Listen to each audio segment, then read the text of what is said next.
और बड़े बड़े जिले के नेता भी कि आखिर कहाँ रहेंगे और क्या करेंगे। हमारे लिए सबसे बड़ी जनता है। गाजीपुर सांसद दावा कर रहे हैं कि 2024 में फिर ताल ठोकेंगे और फिर धूल चटाएंगे। अब उन्हें जमानत बचाने के लिए लाले पड़ जाएंगे इस बार, आने दूसरे। भाग जाने वाला इतिहास तो मैं देख रहा हूँ, आने वाला कोई हो तो बता दीजिए। जनता है और जनता जैसा चाहेगी और जनता की इच्छा होगी तो लड़ूंगा, और नहीं कहेगी कि अब बूढ़ हो गए रिटायर हो जा, कि वो और तैयार बा वो लड़िया लड़े खातिर, तो बड़े प्रेम से रिटायर हो जाए। बाबा का बुलडोजर माफियाओं पर चलता है, अपराधियों पर चलता है। 24 में माननीय मोदी जी के नेतृत्व में पिछले बार से अच्छे परिणाम के साथ भारत में भारतीय जनता पार्टी की सरकार बनने जा रही है। माननीय अभी हौसला है एक चुनाव लड़ने का, अगर जनता इजाजत देगी तो निश्चित रूप से चुनाव लड़ूंगा। मैं ये भी जानता हूं कि जिस दिन मैं पस्त हो जाऊंगा, तो तुम्हारे जुल्म के रंग चक्कर रोकने वाला कोई दूसरा नहीं रह जाएगा। बगलिए में चुनाव भई पिछली बार, चंदौली में जीता तो के 8,000 से हरा दे चौहान को बेईमानी से। तो आज बगलिए में बलिया में चुनाव भई, जीत गया था वो सनातन पारे, उसको 8,000 वोट से बेईमानी से हरा दिए। तो आज बगलिए में मछली शहर में 180 वोट से कीराम को हरा दिए बेईमानी से। तो हरे ही जिला में हरावे खातिर कौनो चौकड़ी बाकी ना रही हो लगे न तो, लेकिन जब जनता का नौहरा लगल तो सारा योजना फेल हो गई और जनता डट के खड़ी हो गई। 70% सीटें भाजपा को मिली हैं। ये बहुत बड़ा जनादेश है और ये बहुत प्यार है मेरे नेतृत्व को उत्तर प्रदेश की जनता का, योगी जी को, मोदी। हम रामपुर भी जीते हैं, हम आजमगढ़ भी जीते हैं। हमें आजमगढ़ भी जिताया, रामपुर भी जिताया, लोकसभा भी जिताई है लोगों ने, विधानसभा भी जिताई। क्यों पार्टी का कैंडिडेट तोहरे पास घोषित होके तो के बता दे के भाजपा का हक है, बता दो। लड़िया मनोज सिन्हा।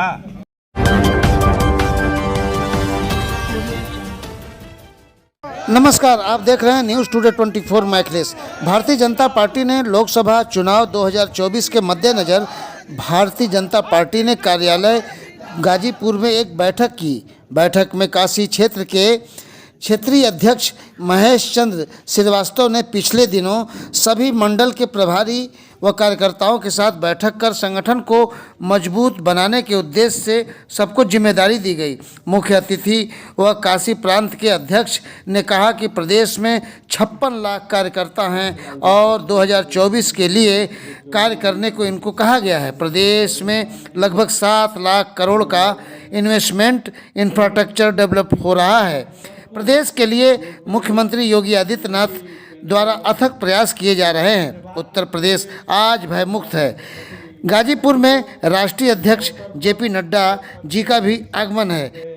उन्होंने समाजवादी पार्टी के राजनीति व राष्ट्रीय अध्यक्ष अखिलेश यादव पर भी निशाना साधा। बोले वे लोग हताश हैं। मीडिया से बातचीत में उन्होंने क्या बोला हम आपको बाद में सुनाएंगे, लेकिन पहले आप सुने भारतीय जनता पार्टी के प्रदेश अध्यक्ष भूपेंद्र चौधरी का भी आगमन गाजीपुर में हुआ और उन्होंने मीडिया से लोकसभा 2024 को लेकर गाजीपुर के सांसद अफजाल अंसारी पर बड़ी बात बोली। उन्होंने कहा इस बार जमानत जब्त हो जाएगी। कहा जाता है कि ओम प्रकाश राजभर जो है गेम चेंजर के रूप में रहे हैं। जब बीजेपी में थे तो बीजेपी बल्ले बल्ले थी, लेकिन अब वो जो है समाजवादी पकड़े तो समाजवादी बल्ले बल्ले। समाजवादी पार्टी की बल्ले बल्ले नहीं हुई। गाजीपुर में 30% से वोट मिले हैं, अब सीटें मिली हैं जी। हाँ, उनके उससे का चुनाव बाइपोलर हो गया, लेकिन बीजेपी को 70% से ज्यादा सीटें मिली। और लोकतंत्र में 70% सीटें मिलना किसी राजनीतिक दल के लिए उस प्रदेश की, उस देश की महान जनता का आशीर्वाद है। इतना आशीर्वाद है कि 70%। हाँ, कुछ क्षेत्रों में जो आपने कही गाजीपुर है भी सम्मिलित है, उसमें परिणाम हमारी अपेक्षा के अनुसार नहीं आए।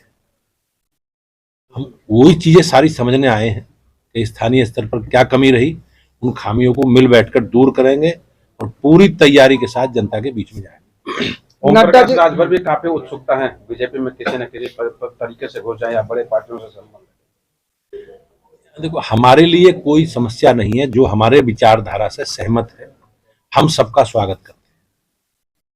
हमने ऑनलाइन सदस्यता की है, तो बीजेपी में कोई ऐसा व्यक्ति मिला हो जिसने ऑनलाइन सदस्यता के लिए आवेदन करा हो और हमने किसी को सदस्य बनने से रोका हो। वो हमारे विचार से प्रभावित। ओम प्रकाश राजभर जी हमारे पुराने साथी रहे, हमारे साथ सरकार में भी रहे, और लेकिन निर्णय केंद्रीय पार्टी को लेना, भारतीय जनता पार्टी का केंद्रीय नेतृत्व निर्णय लेगा। जैसी परिस्थिति होगी सब आपके बीच में, आपके सामने आएगी। गाजीपुर सांसद दावा कर रहे हैं कि 2024 में फिर ताल ठोकेंगे और फिर ढोल चटाएंगे। अब उन्हें जमानत बचाने के लिए लाले पड़ जाएंगे, इस बार आने दूसरा।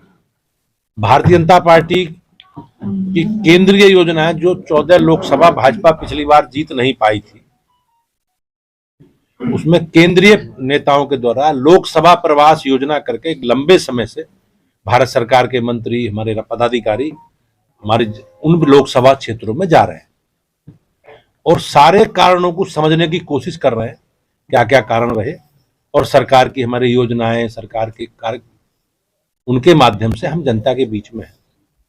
ऐसी 14 सीटें हैं, उसमें से एक सीट गाजीपुर भी है।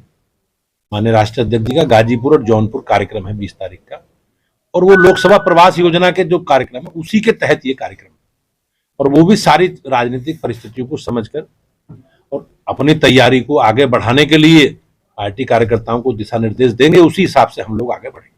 अध्यक्ष जी, विधानसभा चुनाव से पहले बुलडोजर मॉडल का खूब प्रचार हुआ था और गाजीपुर में सबसे ज्यादा बुलडोजर चला, लेकिन स्थिति यह है कि गाजीपुर की एक भी सीटी नहीं। मैंने कहा, देखो, उत्तर प्रदेश की महान जनता ने बीजेपी को बहुत आशीर्वाद और स्नेह दिया है, और बीजेपी को अब किसी जाति विशेष, वर्ग, समुदाय, संप्रदाय, क्षेत्र की पार्टी ना माना जाए। हम रामपुर भी जीते हैं, हम आजमगढ़ भी जीते हैं, हमें आजमगढ़ भी जिताया, रामपुर भी जिताया, लोकसभा भी जिताई है लोगों ने, विधानसभा भी जिताई। अगर कोई खामी है, कोई कमी है, तो हम मिल बैठ के दूर करेंगे। हम स्थानीय स्तर पर कोई बात लोगों को नहीं समझा पाए तो हो सकता है वो परिणाम हमारे अनुसार ना आए हो, लेकिन उत्तर प्रदेश विधानसभा में 70% सीटें भाजपा को मिली हैं। ये बहुत बड़ा जनादेश है और ये बहुत प्यार है मेरे नेतृत्व को उत्तर प्रदेश की जनता का, योगी जी को, मोदी। वहीं भारतीय जनता पार्टी सबका साथ सबका विश्वास के साथ अब 2024 में परचम लहराने को। आइए सुनाते हैं काशी प्रांत के अध्यक्ष ने क्या कहा। भारतीय जनता पार्टी में निरंतर संवाद बना के रखना, संगठन को मजबूती देना, संगठन में जीवंतता बना रहे, इसलिए हमेशा अपने बूथ स्तर के कार्यकर्ताओं से संवाद का क्रम जारी रहता है। और आज विशेष रूप से 2024 की चुनाव की दृष्टि से सशक्त मंडल का निर्माण कैसे हो, सक्रिय बूथ कैसे बने, इस पर वरिष्ठ पदाधिकारियों से चर्चा हुई और उस निमित्त आगामी कार्यक्रमों की योजनाएं बनी। साथ ही गाजीपुर लोकसभा की दृष्टि से भी जनप्रतिनिधियों और यहाँ के जिलाध्यक्ष और पूरे जिला पदाधिकारियों के साथ साथ मंडल अध्यक्ष, मंडल प्रभारी, सभी अपने वरिष्ठ जनों के साथ लोकसभा 2024 की चुनाव की दृष्टि से भी लोकसभा की भी चर्चा हुई और उसकी भी एक योजना बनी। और आगामी दिनों में एक संभावना ये भी है कि हमारे राष्ट्रीय अध्यक्ष जी भी गाजीपुर आने की कुछ संभावना बन रही है, उस दृष्टि से भी कार्यकर्ताओं के मध्य चर्चा हुई। क्या इसको लेकर कोई तिथि भी निर्धारित हो पाई है? तिथि और समय अभी आपको बताया जाएगा। जो तिथि आएगी अभी फाइनल नहीं है, तो जो फाइनल तिथि आएगी वो जिलाध्यक्ष द्वारा बताया जाएगा। सर, क्या लगता है कि ये चुनावी चर्चा में रैली वैली के लिए आएंगे कि मतलब ऐसे कार्यकर्ताओं से मुलाकात नहीं, जनसभा भी करेंगे और कार्यकर्ताओं के साथ बैठक भी करेंगे। देखा जा रहा है कि अमित शाह भी उत्तर प्रदेश में दौरा कर रहे हैं और खासकर उन सीटों पर जा रहे हैं, उन जनपदों में जा रहे हैं जहां बीजेपी हार चुकी है। तो क्या ऐसे में गाजीपुर में भी बीजेपी हारी हुई है, तो क्या लगता है यहाँ भी उनका अमित शाह का आने को? उसी संदर्भ में माननीय अपने गृह मंत्री अमित शाह जी भी आ रहे हैं, उसी संदर्भ में कहीं गृह मंत्री जी जा रहे हैं, कहीं राष्ट्रीय अध्यक्ष जी आ रहे हैं, ऐसे चल रहा है। तो उत्तर प्रदेश 81 क्षेत्र में 2 लोकसभा हम सब हारे थे, उसमें गाजीपुर और जौनपुर है। तो आगामी जो भी प्रवास लग रहा है उसमें गाजीपुर और जौनपुर का प्रवास हो। सर ऐसे में क्या लगता है कि अध्यक्ष जी नगर निकाय चुनाव को भी दृष्टिगत नगर निकाय का चुनाव की दृष्टि तो अभी चुनाव ये अपने हाई कोर्ट और उच्च न्यायालय के अधीन चला गया है और उस निमित्त ओबीसी आरक्षण के लिए आयोग का गठन हो गया है और भारतीय जनता पार्टी का जो स्टेप था उसको सुप्रीम कोर्ट ने भी उस स्टेप के अनुरूप उसकी संतुति की और जो ओबीसी के आरक्षण और सबके विकास का जो मुद्दा है भारतीय जनता पार्टी का वो कायम रहे, क्योंकि सपा का मुद्दा सिर्फ सैफई के परिवार के विकास का मुद्दा है, वो किसी ओबीसी के विकास के मुद्दे पर कभी काम नहीं किए।